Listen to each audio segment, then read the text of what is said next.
Dice así la palabra del Señor, Nehemías, capítulo 8.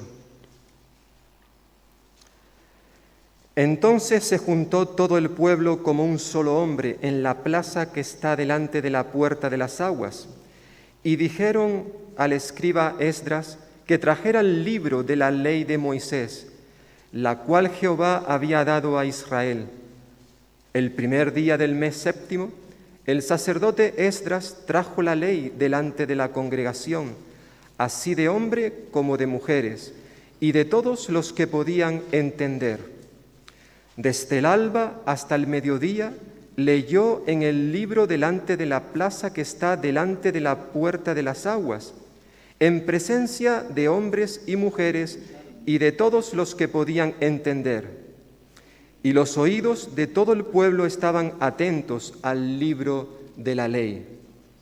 Y el escriba Esdras estaba sobre un estrado de madera que habían levantado para esa ocasión, y junto a él estaban a su derecha Matatías, Sema, Anías, Urías, Hilcías y Masías, y a su mano izquierda Padaías, Misael, Malquías, Asum, Asbadana, Zacarías y Mesulam.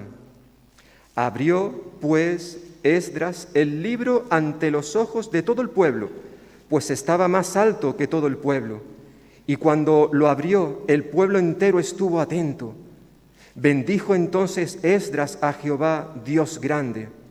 Y todo el pueblo, alzando sus manos, respondió: Amén, amén. Y se humillaron, adorando a Jehová rostro en tierra. Los levitas Jesúa, Bani, Serebías, Jamín, Acub, Sebatai, Odías, Masías, Kelita, Azarías, Josabed, Anán y Pelaía hacían entender al pueblo la ley, mientras el pueblo se mantenía atento en su lugar, y leían claramente en el libro de la ley de Dios y explicaban su sentido, de modo que entendieran la lectura. Entonces el gobernador Nehemías, el sacerdote y escriba Esdras y los levitas que hacían entender al pueblo dijeron a todo el pueblo: Hoy es día consagrado a Jehová, nuestro Dios. No os entristezcáis ni lloréis, pues todo el pueblo lloraba oyendo la palabra de la ley. Luego les dijo: Id, comed alimentos grasos, bebed vino dulce y enviad porciones a los que no tienen nada preparado, porque este es día consagrado a nuestro Señor. No os entristezcáis, porque el gozo de Jehová es vuestra fuerza. También los levitas calmaban a todo el pueblo, diciendo: Callad, porque es día santo, no os entristezcáis. Y todo el pueblo se fue a comer y a beber, a obsequiar porciones y a gozar de gran alegría, porque habían entendido las palabras que le habían enseñado. Al día siguiente se reunieron los cabezas de familia de todo el pueblo, sacerdotes y levitas, junto al escriba Esdras, para estudiar las palabras de la ley. Y hallaron escrito en la ley que Jehová había mandado por medio de Moisés, que habitaran los hijos de Israel en tabernáculos en la fiesta solemne del mes séptimo, y que hicieran saber e hicieran pregonar por todas sus ciudades y por Jerusalén, diciendo: Salid al monte y traed ramas de olivo silvestre, de arrayán, de palmeras y de todo árbol frondoso, para hacer tabernáculos, como está escrito. Salió pues el pueblo y trajeron ramas e hicieron tabernáculos, cada uno sobre su terrado, en sus patios, en los patios de la casa de Dios, en la plaza de la puerta de las aguas y en la plaza de la puerta de Efraín. Toda la congregación que volvió de la cautividad hizo tabernáculos, y en tabernáculos habitó, porque desde los días de Josué, hijo de Nun, hasta aquel día no habían hecho así los hijos de Israel, y hubo gran alegría. Leyó Esdras el libro de la ley de Dios cada día, desde el primer día hasta el último.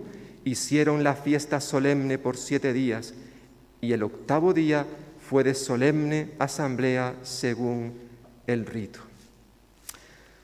Padre nuestro, queremos en esta mañana darte las gracias por tu palabra que ha sido leída. Gracias porque ella sigue hablándonos en el día de hoy. Y al igual que ocurrió con tu pueblo Israel en este relato que hemos leído, nosotros también en esta mañana queremos estar atentos con todos nuestros sentidos para prestar atención a lo que tú nos quieres decir en esta hora. Usa a tu siervo Pepe para que él pueda hablarnos en esta mañana lo que tú has puesto en su corazón y que tu palabra, Señor, pueda ser explicada y entendida por cada uno de los presentes. Te lo pedimos en el nombre de Jesús. Amén.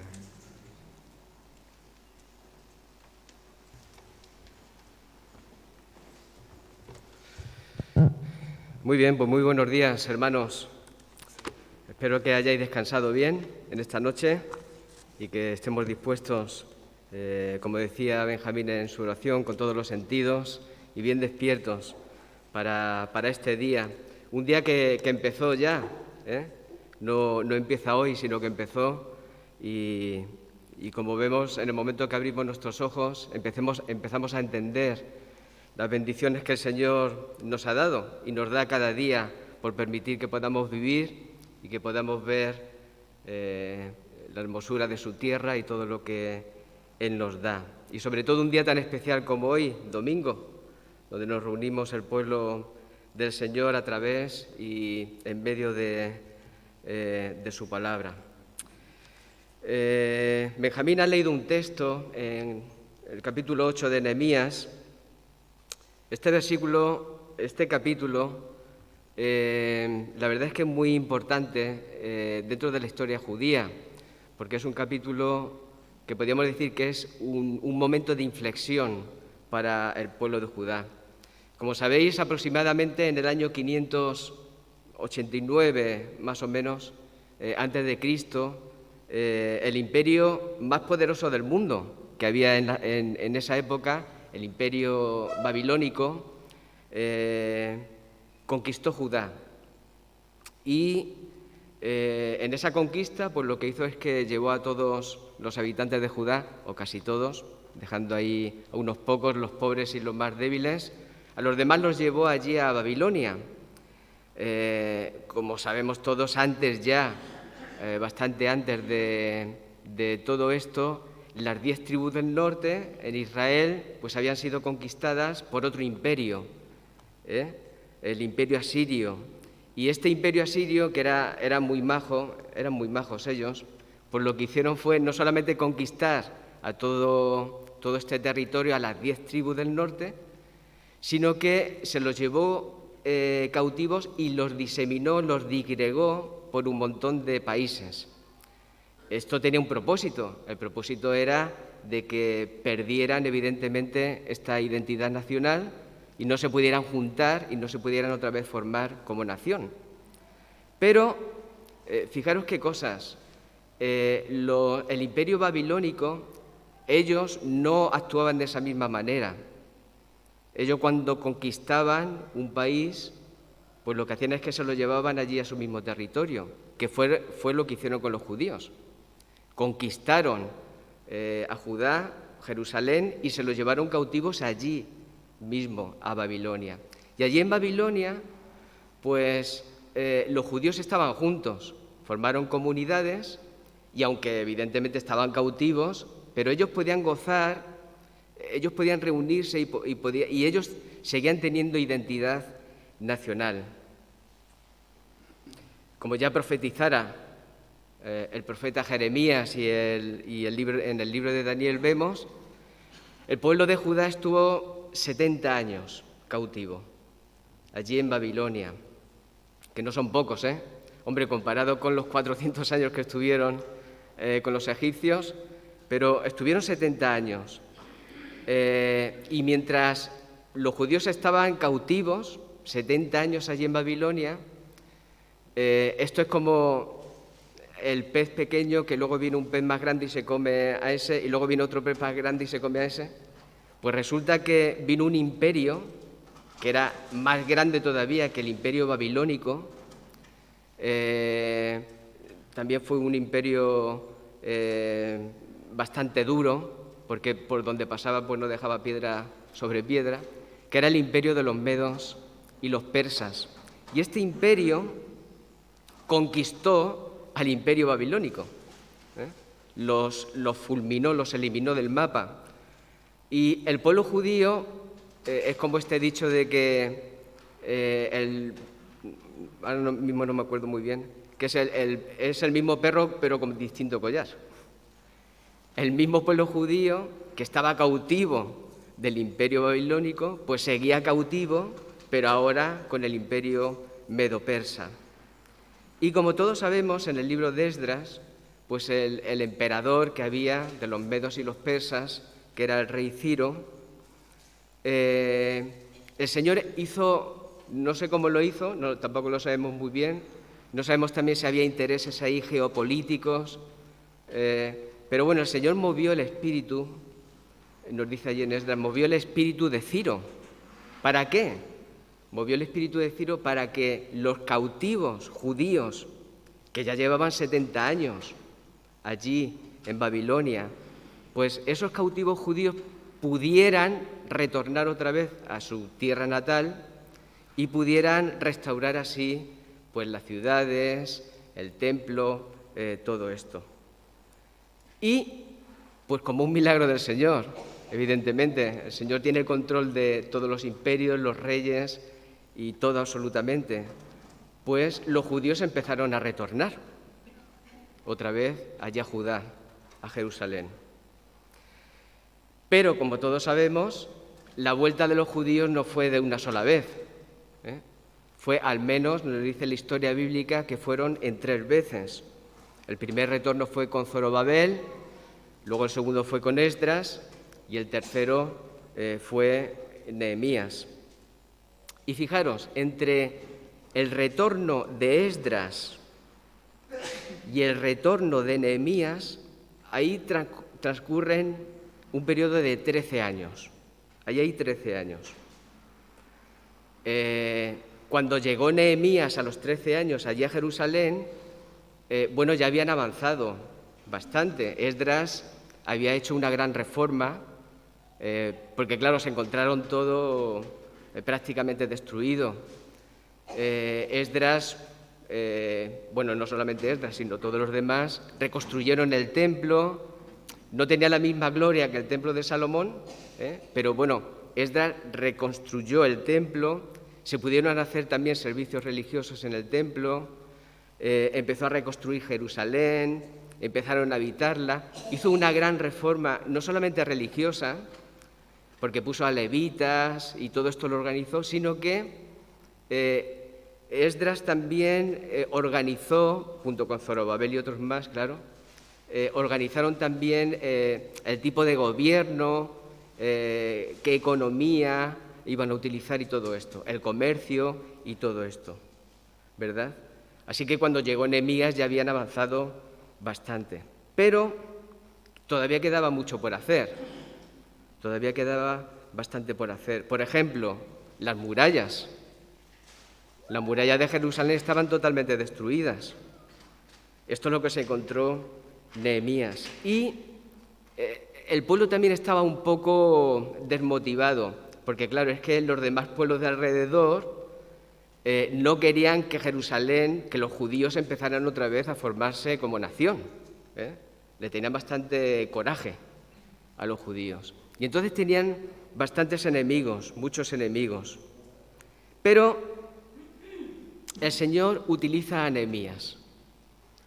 Recordar que también el pueblo, esto suele pasar, ¿verdad? Cuando nos van las cosas un poco mejor, nos olvidamos de Dios. Y eso es lo que empezó también a pasar con los judíos.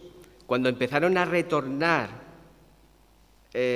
allí a su pueblo, empezaron a reconstruir, empezaron a mover la economía, empezaron otra vez a volver los antiguos pecados por los que habían sido conquistados.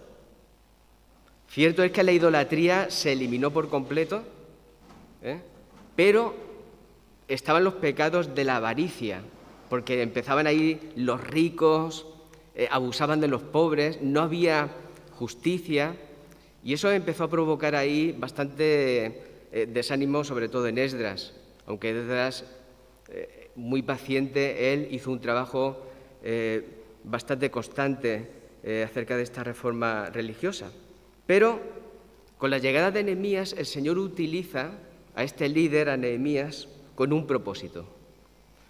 Y ese propósito era de que hubiera un avivamiento en el pueblo de Judá.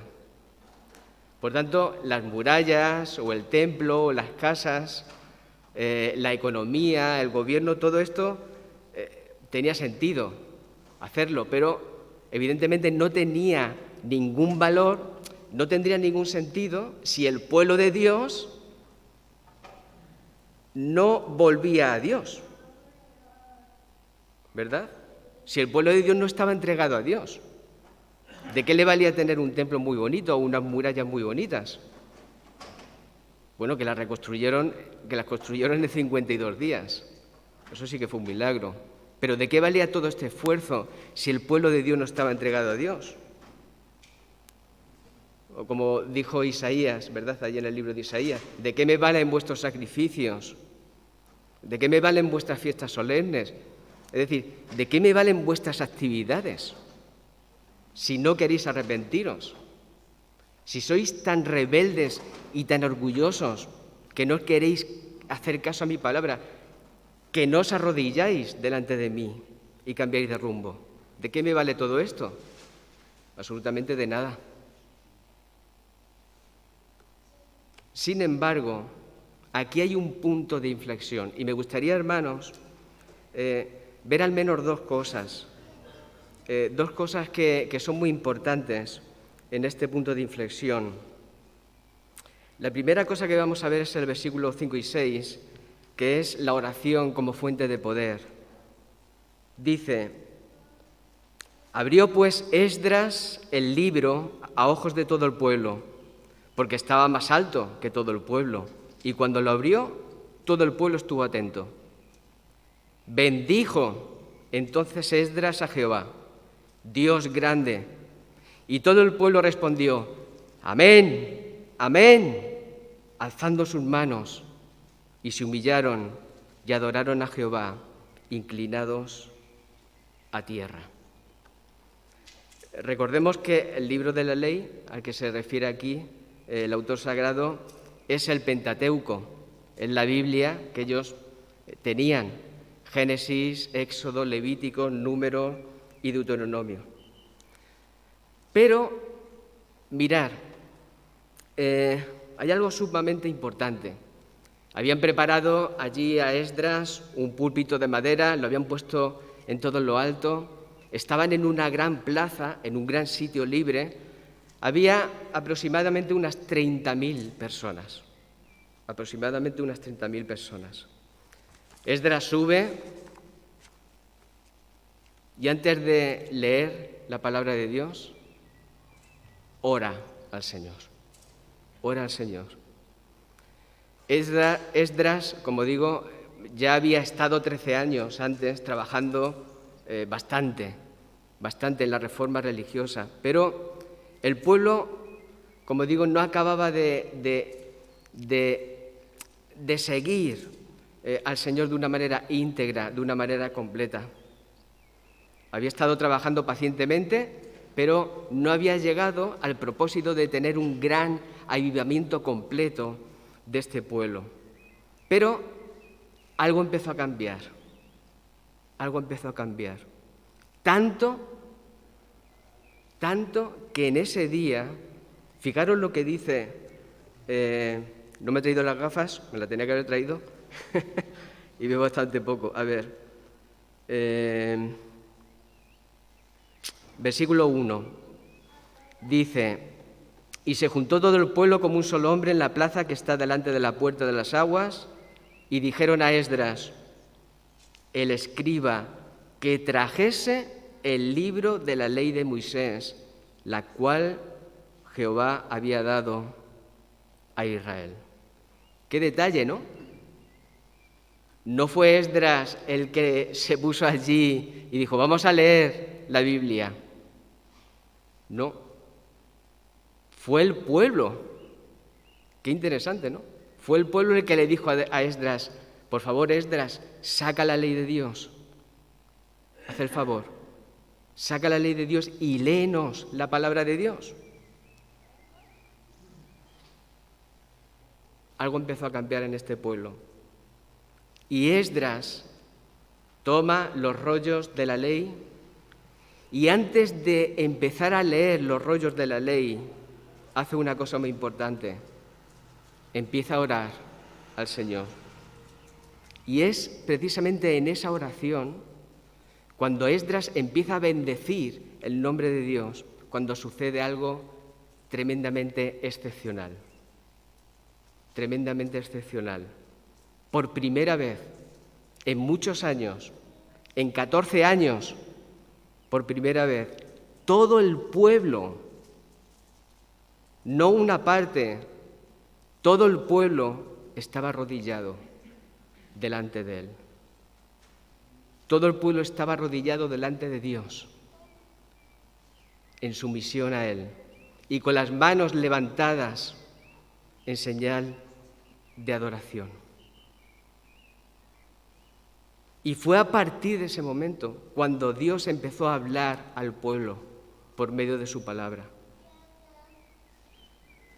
Dicen que Finney, no sé muy bien cómo se pronuncia, pero este gran promotor de avivamientos, este gran evangelista, posiblemente el más grande que haya existido, o uno de los más grandes, dicen que pasaba entre 6 y 7 horas orando al Señor antes de salir a la calle.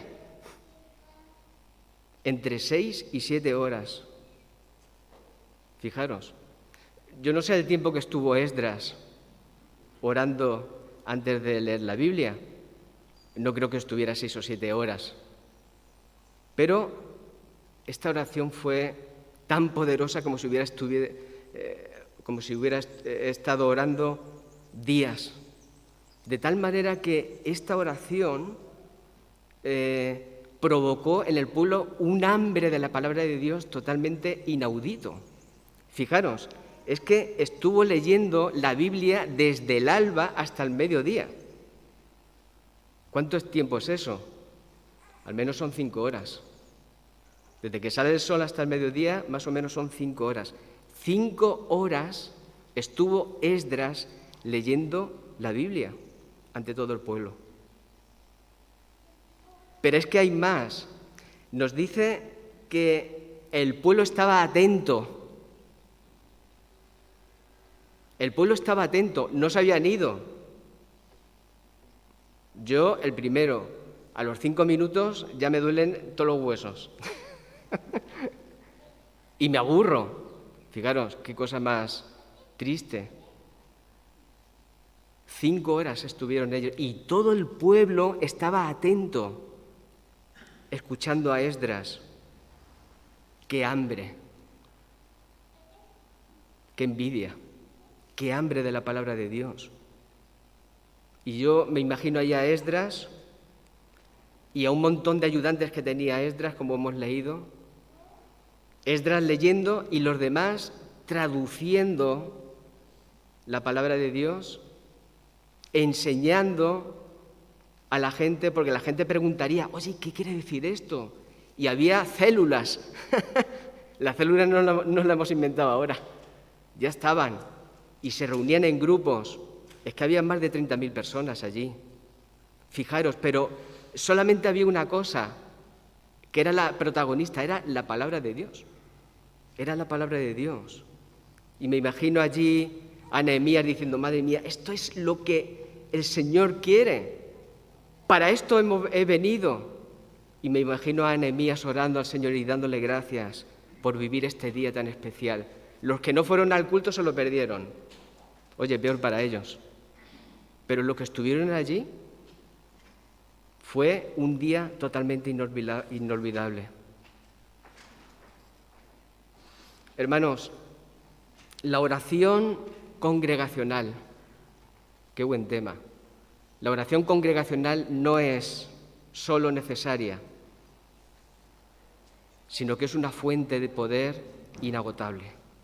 Esdras oró a Dios. ¿Por qué? Porque Dios es el que tiene que ser adorado. Era un día de fiesta, la fiesta de las trompetas.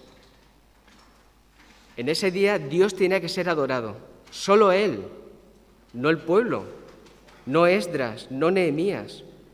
Solo en ese día la palabra de Dios, el pueblo de Dios tenía que ser humillado, arrepentido delante de Dios. Y Dios tenía que ser el gran protagonista.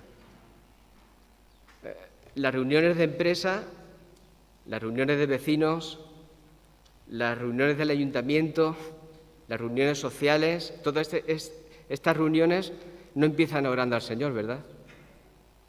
Qué pena, ojalá, pero no empiezan orando al Señor, no empiezan poniendo la reunión en las manos de Dios. ¿Por qué? Porque no le quieren. Ellos se bastan por sí mismos. No quieren que Dios esté ni en esa reunión ni que les ayude. Vamos, ni quieren adorar a Dios, por supuesto, ni honrar su nombre. Pero, hermanos, es que el pueblo de Dios tiene que honrar a Dios. El pueblo de Dios alaba a Dios. La Iglesia alaba, adora a Dios. Porque para eso hemos sido llamados. Es que hemos sido llamados para su gloria. No hemos sido llamados para buscar nuestra propia gloria. Por eso cuando nos reunimos, la oración congregacional, antes, durante y después, es imprescindible. Porque en esa oración no solamente reconocemos que Dios es nuestro Dios, sino que como conjunto le pedimos su ayuda. Le pedimos su ayuda para que Él sea glorificado. El Señor dice en su palabra que cuando habitan los hermanos juntos en armonía, ¿qué pasa? Que el Señor envía, ¿qué? Bendición y vida eterna. Aquí la armonía no significa sentarse juntos en el culto, que está bien, evidentemente. O no significa la armonía de los hermanos venir a la misma hora al culto, que tenemos que hacerlo. Hombre, tenemos que venir un poco antes. Pero la armonía no significa esto. Significa que, a pesar de ser cada uno distintos, ¿verdad que somos distintos los unos de los otros? Por supuesto. A pesar de que venimos incluso de países distintos, culturas distintas, a pesar de todo esto, tenemos un mismo Padre. Es que somos hermanos, por supuesto, pero tenemos un mismo Padre. Pero cuidado, tenemos un mismo Salvador, que es Jesucristo. Y Jesucristo ha muerto tanto por ti, que eres de la China o eres que por mí. Y tenemos un mismo Espíritu, que es el Espíritu Santo. Por eso, aunque yo me encuentre con alguien que no he visto en mi vida, que sea totalmente lo opuesto a mí, yo cuando lo veo siento una atracción total con él, porque es mi hermano, y le pego un abrazo. Vamos, eso está... él es mi hermano. Hay una armonía. Tenemos en común esto, los creyentes, seamos de donde seamos, y esto se llama comunión. Esto se llama comunión.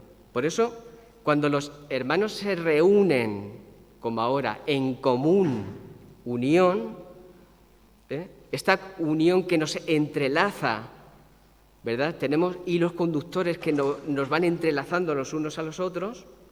Todos tenemos un mismo sentir, todos tenemos un mismo Padre, todos deseamos lo mismo, que Cristo, nuestro Salvador, sea glorificado, que Dios nuestro Padre sea ensalzado. Por eso oramos al Señor. Como congregación, y le pedimos, Padre, bendice a tu iglesia, bendice a tu familia, a tus hijos. ¿Y sabéis qué? Cuando esto sucede, cuando todos, absolutamente todos, tenemos este mismo sentir, el Señor no mira para otro lado. El Señor nos mira y se goza y envía bendición y envía vida eterna. Y eso es lo que pasó en esta reunión. Eso es lo que pasó en este culto con Esdras. Esdras oró al Señor. Posiblemente no fue una oración con grandes palabras gramaticales, con grandes frases muy bonitas, porque el Señor ve el corazón. Y no solamente Dios vio el corazón de Esdras, sino que vio el corazón del pueblo, porque el pueblo pensaba lo mismo que Esdras. Había una armonía perfecta, estaba en comunión con él. Y cuando el pueblo dijo, amén, amén, cuando el pueblo dijo esto, el Señor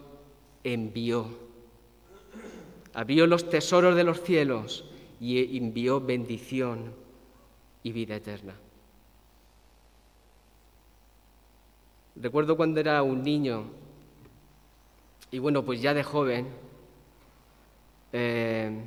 recuerdo estar en el culto, aquí, bueno, en el otro lugar, y recuerdo que había una sana costumbre de decir amén. Después de una oración, cuando terminaba la predicación, y yo de niño me acuerdo que decía entre mí, bueno, cuanto más fuerte sea el amén, mejor ha sido la oración. O mejor, pues decía, cuando yo decía, madre mía, chico, amén han dicho, tiene que haber sido una predicación espectacular.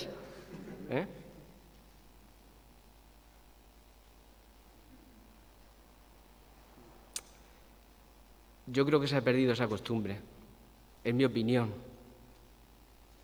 Pero no es mi opinión, es que también lo dicen mis oídos, ¿verdad? Y es una pena, es una sana costumbre de decir amén. Ya sé que la palabra amén es una palabra muy simple, amén. No es una palabra mágica ni nada de eso, pero es muy importante para la Iglesia. Porque la palabra amén, recuerdo Bernardo Sánchez, la última vez que estuvo habló de esta palabra. La palabra amén significa simplemente así sea. Sea. Es decir, yo estoy conforme, hermano, con lo que has dicho. Cuando termino una oración, digo, hermano, es que estoy conforme, es que estoy de acuerdo con lo que tú has dicho. Cuando termino una predicación, hermano, yo estoy conforme, es que es así, con todo lo que has dicho. No solamente estoy conforme con lo que has dicho, yo estoy conforme con la palabra de Dios. Yo estoy conforme con lo que has expuesto, sacado de la palabra de Dios. Cuando una persona termina de orar y yo digo amén, estoy diciendo que lo que ese hermano o esa hermana ha expuesto al Señor es lo que yo hubiera dicho. Es lo que yo deseo. Es mi anhelo. Es mi propósito. Es como si yo estuviera en el mismo cuerpo de ese hermano o de esa hermana pidiendo exactamente lo mismo. Yo estoy en armonía, hermano.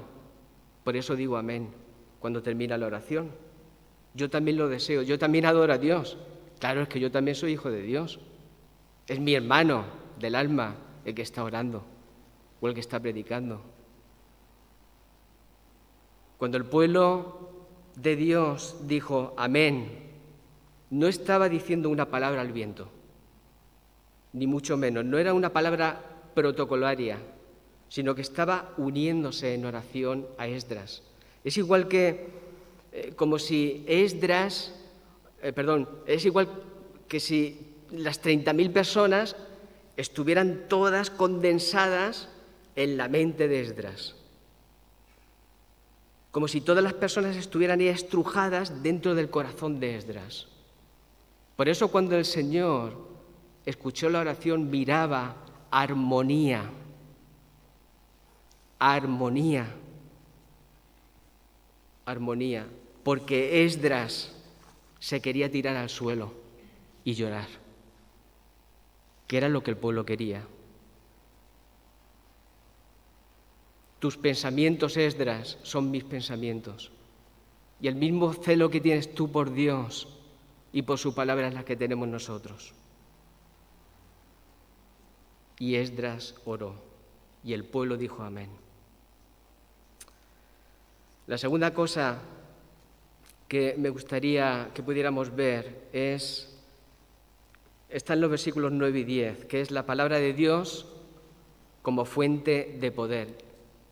Dice el versículo 9, y Nehemías el gobernador y el sacerdote Esdras, escriba, y los levitas que hacían entender al pueblo, dijeron a todo el pueblo, día santo es a Jehová nuestro Dios, no os entristezcáis ni lloréis, porque todo el pueblo lloraba oyendo las palabras de la ley. Luego les dijo, id, comed grosuras y bebed vino dulce y enviad porciones a los que no tienen nada preparado, porque día santo es a nuestro Señor. No os entristezcáis, porque el gozo de Jehová es vuestra fuerza. Cuando el pueblo de Dios escuchó su palabra, escuchó la ley, escuchó y empezó a entender lo que decía la ley de Dios, empezaron todos a alegrarse, empezaron todos a reír, empezaron todos a aplaudir. No. Cuando el pueblo de Dios escuchó la ley de Dios, nos dice el versículo 9 que empezó a llorar. Empezó a llorar de tristeza. Yo no sé si tú has llorado de tristeza oyendo la palabra de Dios. Yo no sé si tú has llorado de tristeza y de desconsuelo al leer y estudiar la palabra de Dios. No sé si hemos llegado a este punto, pero en esta ocasión sucedió así. Se supone que era un día de fiesta y este día de fiesta tenían que celebrar y estar alegres, pero no fue así. Se supone que iban a leer la palabra de Dios y ya está, como leer un libro, como se lee el Quijote, y ya está. Se lee una porción de la palabra de Dios y venga, terminando que me tengo que ir a comer. Y comemos, y entonces ahí sí pasan no 5 horas, ahí pasan horas interminables, no pasa nada. Hermanos y amigos, escuchar la palabra de Dios no es fácil. No es fácil. No. Si no te quieres complicar la vida, no la leas. Porque leer la palabra de Dios es muy duro, leerla, y no es fácil. Porque la palabra de Dios no nos dice lo que nosotros queremos oír. La palabra de Dios nos dice lo que nosotros necesitamos escuchar. Una vez hablando con una serie de personas, estaba hablando de cualquier tema, estaba hablando del pecado, de las consecuencias del pecado y de la ira de Dios. Cualquier tema era ese. Y ya después de un rato me dijeron las personas, mira, Pepe, por favor, deja de hablar ya, porque es que nos pone muy tristes. Hombre, cuéntanos cosas más alegres. Es que nos estás haciendo polvo. Nos estamos poniendo muy tristes. Bueno, es que la palabra de Dios no fue escrita para alegrar nuestras costumbres mundanales. La palabra de Dios no fue escrita para amoldarnos, para amoldar nuestros gustos y nuestras comodidades personales. Es que la palabra de Dios fue escrita para traer convicción de pecado a tu vida. Todavía no he visto a ningún niño que cuando se hace una herida, bueno, a ningún niño ni a ningún mayor, que cuando se hace una herida en la mano y le echen alcohol empieza a reír. ¿A que no? ¿No? Es que el alcohol duele mucho y escuece. Pues la palabra de Dios es así. Necesita que duela para ser sanados. Porque la palabra de Dios nos hace ver que somos pecadores, que no nos merecemos el perdón de Dios, que tenemos que cambiar de rumbo. Y eso no es fácil escucharlo. Claro, que nos digan que somos orgullosos, que tenemos pecado en nuestro corazón, no es fácil entenderlo y aplicarlo en nuestra vida. Y decía Pablo allá a los Corintios, le escribió a los Corintios y le dijo, hermanos, me gozo que habéis sido contristados. Me gozo mucho, me alegro de que hayáis sido contristados. Hombre, Pablo, por favor, me escribes una carta diciéndome que estás alegre porque yo estoy triste. ¿Cómo va esto? Claro, Pablo sigue diciendo, bueno, me gozo que hayáis sido contristados. Dice más adelante, porque la tristeza, que es según Dios, produce ¿qué? Arrepentimiento. ¿Para qué? Para salvación. La tristeza que es según Dios produce arrepentimiento para salvación. Y esto, precisamente, esta gran convicción de pecado, esta tristeza que tenía el pueblo en lo que estaba pasando en esos momentos, se entristecieron. Cuando se enfrentaron a la palabra de Dios dijeron, pero ¿qué estamos haciendo? ¿Qué estamos haciendo? Estamos cometiendo los mismos pecados que antes de que el pueblo del Imperio Babilónico nos conquistara, antes de que Dios nos mandara este castigo. Estamos otra vez cayendo igual. Se entristecieron, se pusieron muy tristes. Y esa tristeza que según Dios produjo arrepentimiento. Por eso se tiraron al suelo. Una persona soberbia no se tira al suelo nunca.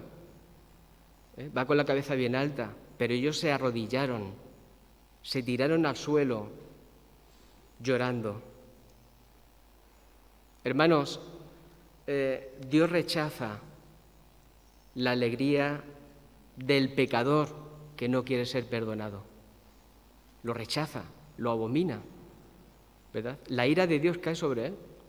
Pero las lágrimas del arrepentido, las lágrimas del pecador que se arrepiente delante de Dios para salvación son muy preciadas para él.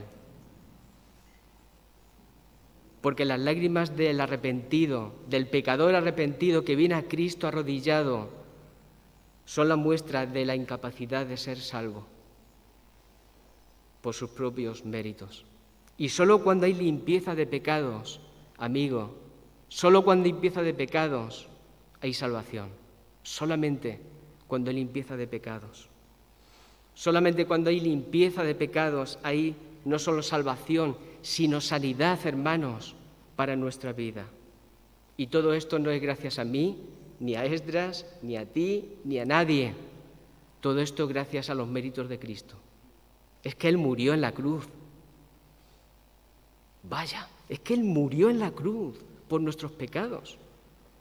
Todo eso lo hizo para nuestra salvación, por amor. Por eso lloraba el pueblo. Por eso se entristeció. Pero mirad, terminando, esa tristeza que produce arrepentimiento y esa tristeza y desconsuelo que produce la convicción de pecados también produce alegría y produce mucho fruto. Por eso estábamos dando palmas. Por eso nos alegrábamos antes, ¿verdad?, cantando al Señor. Esdras y Nehemías, después de un tiempo de tristeza, que el pueblo se había arrodillado delante del Señor y estaba desconsolado, dijo Esdras y Nehemías, basta, basta, basta ya, por favor, dejar ya de llorar, dejar ya de tanta tristeza. El Señor ya os ha perdonado. El Señor ya ha movido vuestro corazón. Ya habéis sido contristados suficiente tiempo. Sí, por supuesto, el pueblo de Dios llora. Nosotros lloramos, por supuesto que sí. Pero a la vez que lloramos, también nos gozamos. Nos gozamos por la salvación que el Señor nos ha dado. Limpiad vuestros corazones, dirían Esdras y Nehemías. Llorad, lamentaos, empezad de nuevo vuestra vida y gozaos en el Señor. Alegraos por todo lo que Dios ha hecho. Hoy estamos celebrando que Dios se merece toda la gloria. Y nos dice el texto que Nehemías y Esdras mandaron al pueblo a comer, por supuesto, es lo mejor que se puede hacer. Y después una buena siesta. Por supuesto, comed grosura, claro, alegraos, compartid vuestra alegría con los que no tienen nada. Alegraos y gozaos, porque este día es un día especial. El Señor ha hecho la comida, el Señor ha hecho la alegría. La alegría no la ha inventado el mundo. La alegría es de Dios, el gozo es de Dios. Alegraos y gozaos en Él. No sigáis tristes. ¿Por qué? Porque el gozo del Señor es nuestra fuerza. El gozo del Señor no es la fuerza del mundo, del incrédulo, de aquel que no se arrodilla. El gozo del Señor es la fuerza del que ha sido humillado y el que ha llorado por sus pecados. Por tanto, hermanos, lo que aprendemos de este texto es que la palabra de Dios es la fuente de tristeza, pero la palabra de Dios es la fuente del gozo para el creyente, de gozo y de salvación.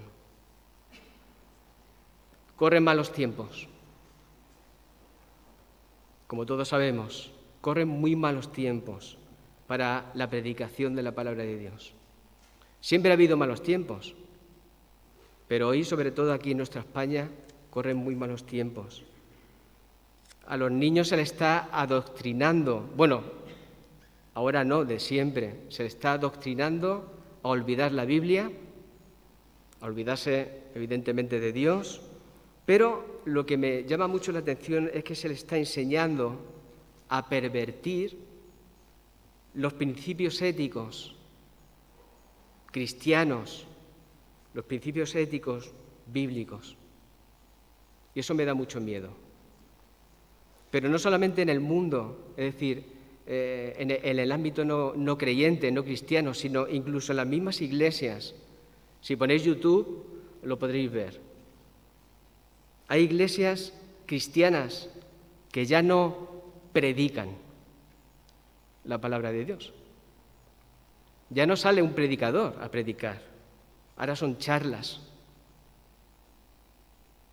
o momentos motivacionales, ¿verdad? Donde en medio de, perdonadme los músicos, bueno, yo también soy músico, pero perdonadme, en medio de un concierto musical,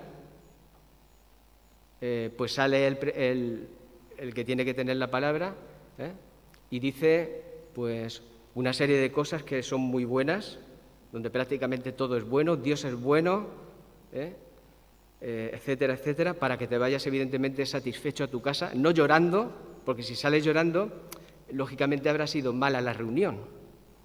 Otra cosa que ya no es culto, ahora es reunión, no son cultos al Señor, ahora son reuniones. ¿Veis?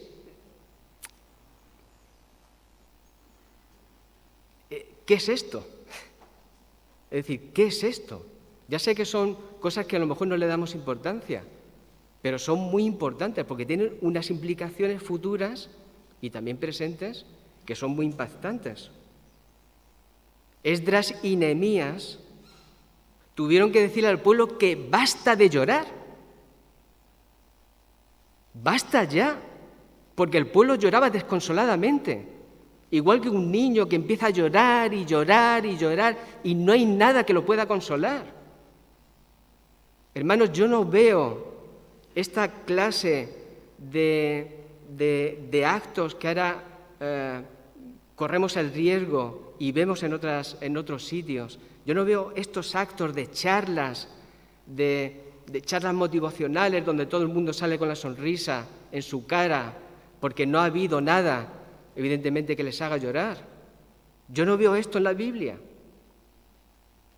porque la palabra de Dios no nos dice esto. En este texto concretamente, el pueblo lloró desconsoladamente, porque el pastor de turno, el predicador de turno, no le estaba pasando por el lomo a su hermano. Es que la palabra de Dios en este momento estaba arrollando, estaba aplastando, estaba trillando los corazones del pueblo de Dios. Estaban rompiendo las coyunturas. Eso es lo que hace la palabra de Dios. Rompe las coyunturas, rompe los tuétanos, los huesos de nuestro corazón que están duros como piedras. Lo que hace la palabra de Dios es que los parte, los rompe. Y cuando rompe la palabra de Dios los huesos de nuestro corazón, no tenemos ganas de reír, sino de llorar hasta que no haya más lágrimas en nuestros ojos. Hermanos, cuando la palabra de Dios deje de ser la primera en nuestra vida, cuando la palabra de Dios deje de ser la primera en nuestra iglesia, el Señor dejará de enviar bendición y vida eterna. Por tanto, la pregunta que te hago en esta mañana, que me hago a mí mismo en esta mañana es: ¿qué lugar ocupa la oración en tu vida? ¿O qué lugar ocupa la oración en la iglesia? ¿Le damos importancia a la oración o no? El caso es que le pedimos avivamiento al Señor en nuestra iglesia, pero no oramos.